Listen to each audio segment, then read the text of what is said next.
The lights on Steve Harvey's set were bright, the applause louder than usual. But none of that prepared him for the private message slipped quietly into his hands. Recorded in a dusty room in Ouagadougou, spoken by a man half his age, but with the gravity of 1,000 ancestors. What Steve watched that day wasn't just a message, it was a mirror. The applause inside the studio was thunderous. The stage lights hit just right, casting a warm glow over the polished floor as Steve Harvey stood tall in his signature suit, his wide smile ready to greet the world for yet another morning segment. Cameras panned, music blared, and somewhere in the control room, a producer gave the signal that the show was live. But behind all the glamour and the performance, something weighed heavy in the room, something no one saw coming. Backstage, a small brown envelope had been handed to Steve by an unfamiliar intern. No name, no note, just a USB drive and a folded slip of paper with 3 words typed in bold. Please, watch, alone. He hadn't paid much attention at the time. The day's show was already packed with celebrity guests, comedy routines, and political commentary. But when the last segment ended and the audience left their seats in waves, Steve found himself retreating into his private office. He locked the door, sank into his leather chair, and inserted the USB into his laptop with a kind of tired curiosity. The file wasn't labeled. No thumbnail preview, just a single video that launched full screen the moment he hit play. And then, the face appeared. It was a young man, no older than 35, sitting on a wooden stool in a room with bare walls, the flag of Burkina Faso hanging modestly behind him. His eyes were intense, but not angry. His tone, when he began to speak, was measured and steady, his French-accented English clear and chilling. It didn't take long for Steve to realize who he was watching. IBRAHIM Traoré. The name had circled headlines for months. A revolutionary, a soldier turned president, the youngest African head of state, unafraid to call out the lingering shadows of colonialism, the manipulations of Western powers, and the systemic erasure of African dignity. Steve had seen clips, he had heard the sound bites. But this was something else. This was raw, unfiltered, and directed entirely at him. The message began like a whisper, the kind that settles deep into a man's bones. Traore spoke of history, how it had been written for Africa by others. He spoke of bloodlines disconnected, of names erased by ships and chains. He spoke of entertainment, of how black pain had become performance, and how laughter had often been used to mask the ache. Steve sat up straighter, the rhythm of the young leader's words strangely familiar, almost like gospel, almost like the sermons from his childhood. The video went on. Traore told a story not from a script, but from his memory, of how, as a child, he watched American television to escape the poverty of Ouagadougou. He spoke of how Steve Harvey's smile had once been his comfort, how jokes from Family Feud episodes were replayed in open markets, not just for humor, but for hope. But then his voice shifted. He spoke of betrayal, not by Steve directly, but by the silence of Black American icons during Africa's struggle. He questioned why, in moments of war and exploitation, there had been so little solidarity. His eyes didn't accuse, they pleaded, as if saying, "You are our brothers, but do you remember us?" Steve Harvey watched the entire message without blinking. Somewhere between Traore's words about the cost of sovereignty and the heartbreak of forgotten kin, the entertainer's chest tightened. He was not a politician. He was not a soldier. But he was a man, a black man who had made his fortune in a country built on stolen land. And now he was being asked, "What will you do with your voice?" When the video ended, the screen faded to black. No credits, no contact info, just silence. Steve stared at his reflection in the blank monitor for minutes that felt like hours.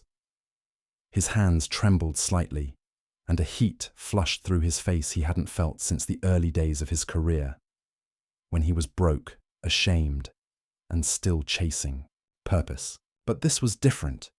This wasn't about his story.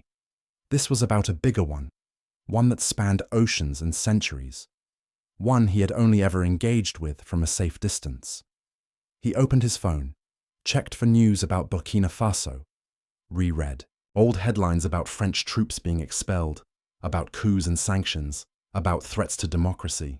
But now, those headlines looked different. They looked curated. They looked false. The next morning, Steve Harvey changed the entire lineup of his show. Producers argued, executives protested. But Steve didn't budge. He walked into the studio with that same USB drive and demanded it be aired live, unedited. They thought he had lost his mind. "We can't air that. He's controversial. We'll get political backlash. It'll hurt the ratings." But Steve was calm. "Then let the ratings burn," he said under his breath. And so, as millions tuned in across the country expecting games and gossip, they got something else. The screen cut to black, and then IBRAHIM Traoré's face filled their TVs. His voice echoed through living rooms, classrooms, and offices. Some viewers changed the channel. Some froze. Some wept. But no one looked away. And when the video ended, the cameras cut back to Steve Harvey sitting silently at his desk, tears rolling down his cheeks. He didn't say a word. He didn't have to.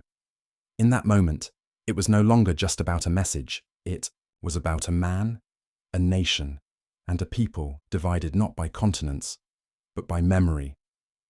And America, for the first time, was forced to remember. The world knew Steve Harvey for jokes, for the laugh that echoed in homes across America.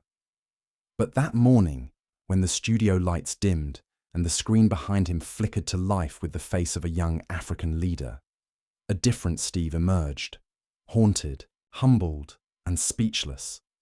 The footage of Steve Harvey crying went viral within hours. Clips from the show flooded social media, cut into seconds and stripped of context. But none of that mattered. The image of a man known for comedy, wealth, and relentless charisma, reduced to tears by a message from an African president, struck a nerve deeper than anyone anticipated. It wasn't just a media moment, it was a rupture in the performance. Of American comfort, for millions watching, it didn't make sense. Why would a celebrity cry over a video from a leader most of them had never heard of? Why would a daytime talk show host air something so radical, so jarring, without explanation? The questions multiplied faster than answers could be formed, and yet the footage spread like wildfire. But behind the screens and trending hashtags, inside the silence that follows the breaking of old illusions, Steve Harvey found himself at a crossroads. The emails started pouring in. Some were laced with rage, accusations of betrayal, claims of pushing a foreign agenda, whispers of cancellation. Others, however, were different. They came from pastors, educators, single mothers, ex-convicts, and soldiers. From black, men and women across America who had never heard of Burkina Faso, yet felt something stir when Traore spoke. It wasn't political, it was ancestral. Inside Steve's home, the atmosphere shifted. Family members tiptoed around him, sensing the weight he now carried. He stopped cracking jokes at the dinner table. He cancelled 3 comedy appearances and paused 2 major brand deals. Every morning, he rewatched the video, once, then twice, not to memorize it, but to feel it again. He wasn't sure why it haunted him. Perhaps it was the way Traore had looked into the camera, not seeking fame, not shouting demands, but delivering a lament, a cry that had never been answered. It had been years since Steve had thought deeply about Africa. Sure, he'd done ancestry shows. He'd visited Ghana once for tourism. He wore the dashiki when the cameras were on. But this felt different. It wasn't about tracing roots. It was about asking, have we watered the tree we came from, or did we abandon it when we bloomed in new soil? Soon after the broadcast, something unexpected happened. IBRAHIM Traoré's team reached out, not through diplomats or formal channels, but through a single email written by a young woman from Ouagadougou. Her words were simple. He did not expect you to share his message, But he watched. He understands now. Steve reread that email until the screen blurred. He didn't reply. Immediately. What could he say? That a part of him had woken up? That for all his riches, he now felt poor in spirit? That the laughter he built his legacy on now echoed like a hollow drum in his chest? Meanwhile, the media did what it always does. They divided the audience. Some anchors praised Steve's vulnerability, calling it a historic bridge between African America and continental Africa. Others mocked him, framing his tears as weakness, painting Traore as a dictator, dragging up articles filled with fear-mongering about coups and militancy. Steve turned the television off. He didn't need a panel of experts to tell him what he felt. Traore's voice had awakened something sacred, something carved deep into the genetic memory of a people separated by water and war. Then came the backlash. Advertisers began pulling out. A major sponsor terminated its contract, citing political sensitivity. A government advisory board called his broadcast inflammatory. There were rumors of being watched. Some warned him to stop, quietly, politely, as if handing him a noose with a smile. But Steve Harvey had lived through the fire before. Poverty, rejection, homelessness. He had survived it all. This was different. Not a crisis of money, or of meaning, and this time he wasn't going to play it safe. Late one night, as Atlanta slept and the sky wept rain, Steve sat alone in his study and opened his reply to IBRAHIM Traoré. He didn't write it like a public figure. He wrote it like a brother. The letter was never released to the press, but what it sparked became the next turning point in a story that refused to be controlled. Within a week, private arrangements were made. Steve Harvey cleared his calendar, declined all media requests, and quietly flew out of the United States. No entourage, no press conference. Just a man following the pull of a message that wouldn't let him go. He landed in Burkina Faso under the cloak of night, not to perform, but to listen. And as he stepped onto African soil, this time not as a celebrity, but as a humbled soul seeking truth, Steve Harvey realized something profound. Laughter had built his world, but it was silence that would finally reveal its foundation. His voice cracked as he tried to explain, but there were no words. Steve Harvey's tears spilled on live television, not for ratings, not for show, but because something in Traoré's voice had broken through the noise. It wasn't about politics anymore. It was about truth. The air in Ouagadougou was thick with a kind of truth Steve Harvey had never breathed before. The dust clung to his shoes. The sky felt closer to his skin, and every face he passed told a story his heart wasn't yet ready to carry. This wasn't the Africa of documentaries, charity ads, or curated vacation packages. This was the pulse of a people who had tasted both history and hunger, who had learned to live with ghosts and still rise each morning to build something new. There was no fanfare when he arrived, no paparazzi, no cameras, just a few protocol. Officers in plain clothing who led him down a quiet road, past murals of revolutionaries and cracked buildings that stood like stubborn survivors. Everything here felt older than it looked, like time had been folded, layered, and buried in the earth beneath his feet. When he finally stood face to face with IBRAHIM Traoré, there were no speeches, no introductions, just silence. The kind of silence that speaks. The kind of silence that says, "We've waited a long time for this." Their meeting took place in a modest room inside the presidential palace, a place more symbolic than grand. The windows were open. A fan creaked softly in the corner, and behind Traoré hung the same flag Steve had seen in the video. No bodyguards hovered nearby. No polished advisors flanked the president's chair. It was just two black men, decades apart in age, carrying the weight of two continents between them. Steve sat down across from Traoré, but his soul did not sit easily. The tears he had shed in front of the world were nothing compared to the storm now swirling in his spirit. For years, he had climbed the ladder of success, rung by rung, until he reached heights few could dream of. But now, across from this young soldier in worn boots and resolute eyes, he felt small, not diminished, but real, like a man finally stripped of the stage lights. Traore didn't speak for a while. He let Steve soak in the room, the silence, the air.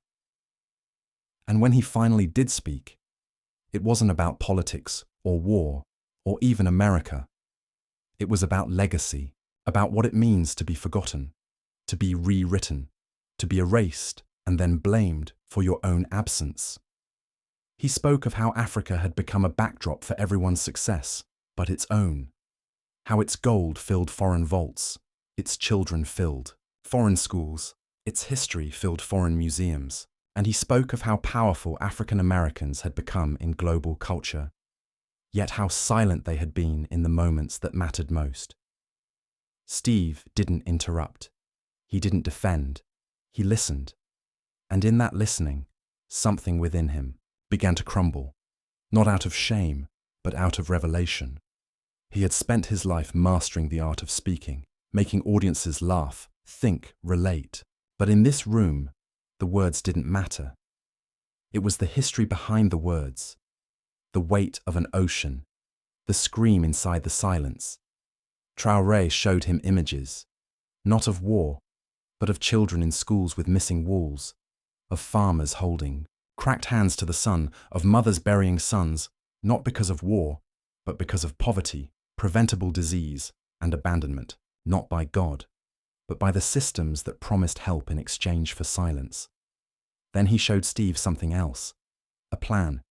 It was scribbled in French on a set of old blueprints, hand-drawn, almost fragile-looking. But the vision was clear.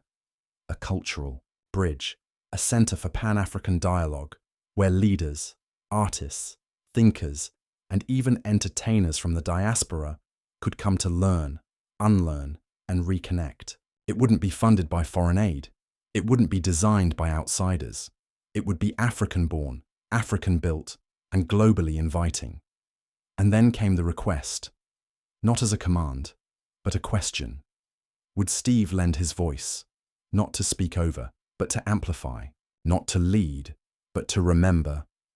Steve said nothing, but he didn't have to. His hands reached slowly for the pages, and his fingers gripped them like sacred scripture. In those pages, he saw more than a building. He saw repair. He saw the moment. The river met the ocean again. When he left the palace, the sun was lower in the sky. Children played in the streets, some barefoot, some chasing tires like dreams. And Steve stood there, alone, watching. In America, the headlines were buzzing. News outlets speculated about his visit. Some questioned his patriotism, others called him brave. But none of them knew the truth. Steve wasn't chasing politics. He was answering a calling. Days later, he stood on a makeshift stage in Ouagadougou before a small crowd of students and elders.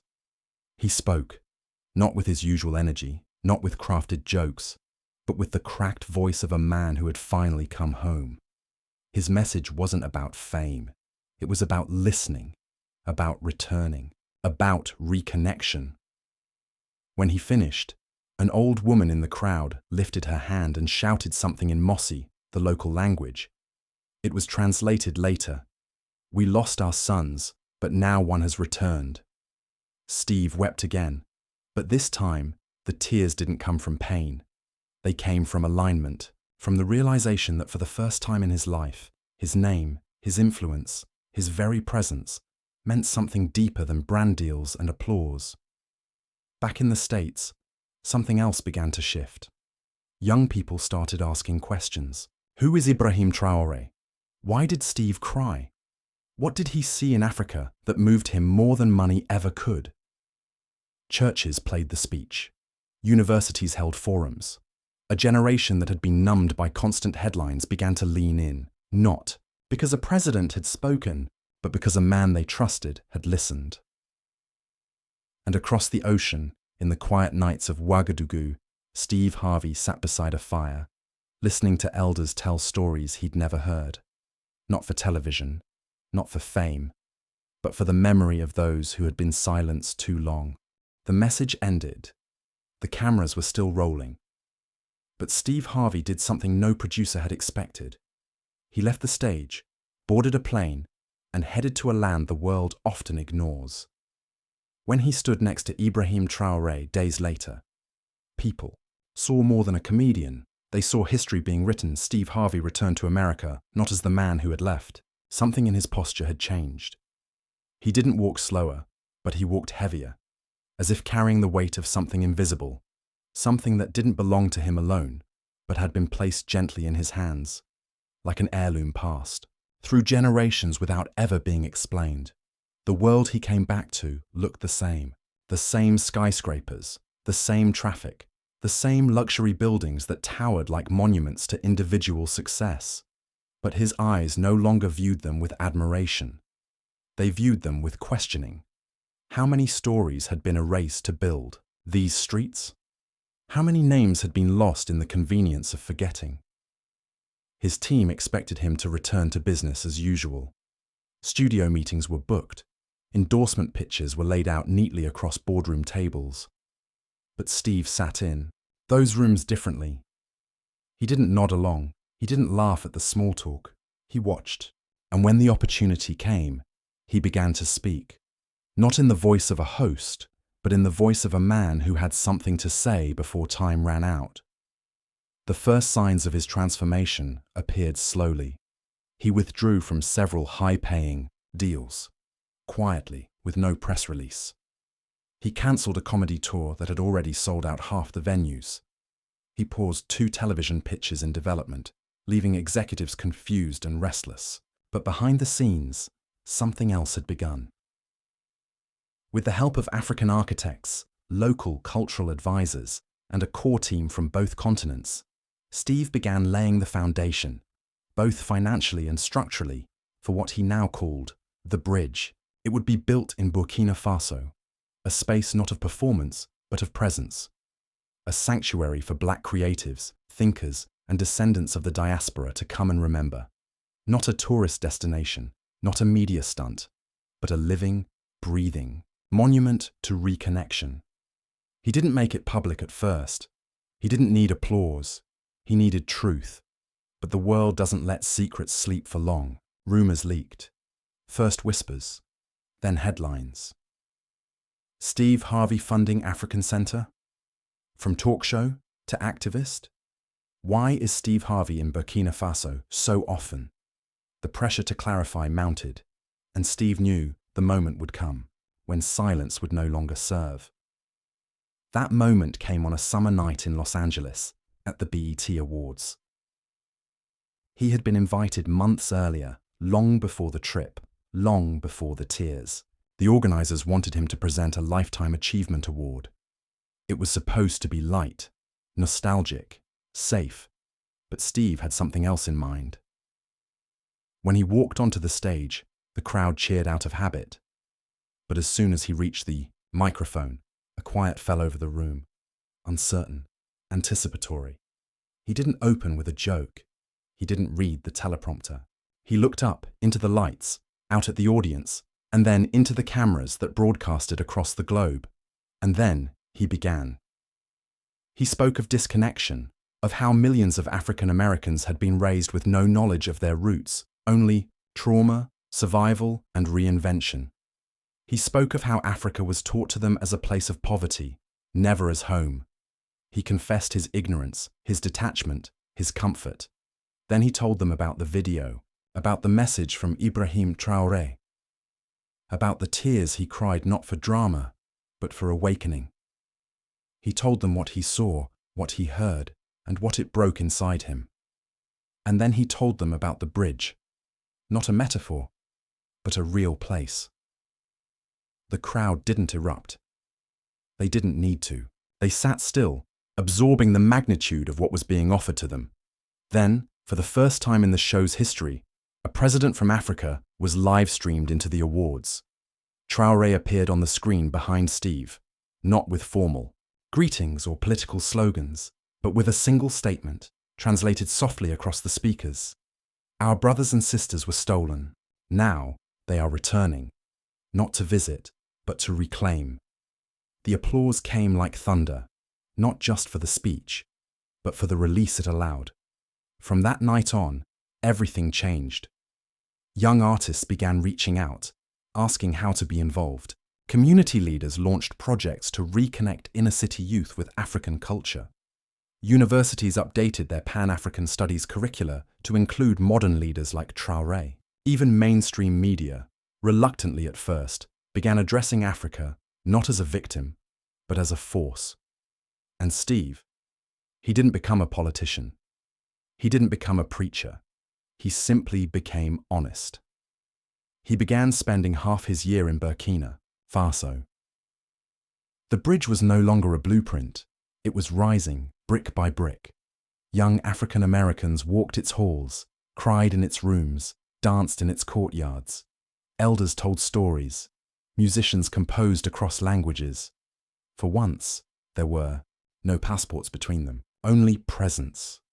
And in quiet moments, when Steve sat by the fire under African skies, he would remember that single moment backstage, when a brown envelope and a nameless USB changed everything. In the end, the message had been unexpected. The tears had been unplanned. But the awakening, that had been waiting for generations.